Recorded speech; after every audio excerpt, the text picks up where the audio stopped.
പാപ്പാക്ക് കാത് കുത്തി കിളമ്പിട്ടു ഞങ്ങൾ ഹോസ്പിറ്റലിലേക്ക്.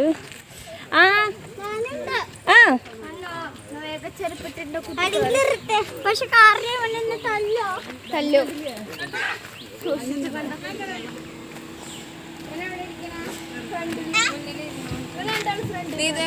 இவ்வளோதான் ஹாஸ்பிட்டல் வந்துட்டோம். இதுதான் ஹாஸ்பிட்டல். இங்கே தான் காது குத்த போகிறாங்க பாப்பாவுக்கு. எங்கள் நாத்தனார் கையில் தான் பாப்பா இருக்காங்க.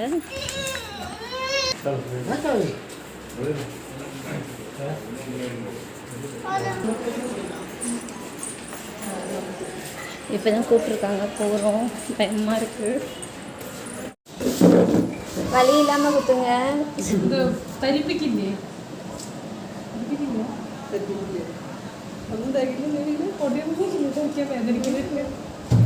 നമ്മള് സാധാരണ തട്ടാൻ്റെ അടുത്ത് കുത്തുന്ന പോലത്തെ ഉള്ളു ഇവിടെ, അല്ലാതെ ഇല്ല. മറ്റത് കണ്ണാണല്ലേ?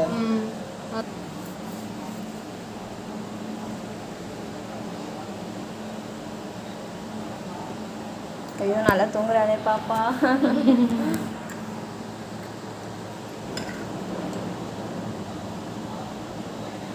ഇതൊക്കെ ഓക്കെ. ഓക്കെയാണോ? കുത്തുമ്പോ ചെറിയ വേദന ഉണ്ടാവും കേട്ടോ. കുഞ്ഞു തൊട്ടിയെ നോക്കി കുത്തണം. കുഞ്ഞു കാതും കുഞ്ഞു സ്ഥാനം നോക്കി കുത്തണം. ഞാനേ മാർക്ക് ചെയ്ത് തരാം, നിങ്ങൾ നോക്കിക്കോട്ടോ. ഓക്കെ അല്ലേ നിങ്ങൾ നോക്കിക്കോ. കാരണം ഞരമ്പ് നോക്കി കുത്തണം അല്ലേ, അല്ലെങ്കിൽ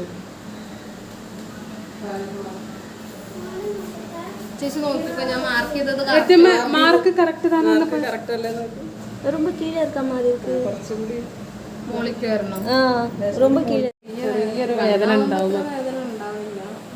അതാണ്. പക്ഷെ കണ്ണിന് നമ്മുടെ സ്റ്റഡി ഇരിക്കില്ലല്ലോ, അവരവരുടെ സ്റ്റഡ് അല്ല ചെയ്യണം. അത് പറ്റില്ല. പിന്നെ അത് മാറ്റി, അത് ചിലർക്ക് പഴുക്കുകയും ചെയ്യും അവരുടെ സ്റ്റഡ്.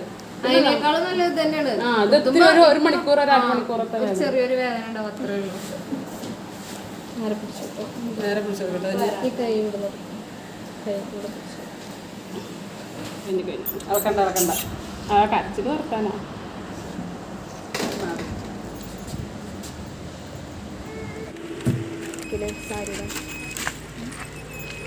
എന്തെങ്കിലും ഡസ്റ്റാവുന്നുണ്ടാകും. കാത് കുത്തിയിട്ട് ഇപ്പോൾ தான் வீட்டுக்கு வரும்.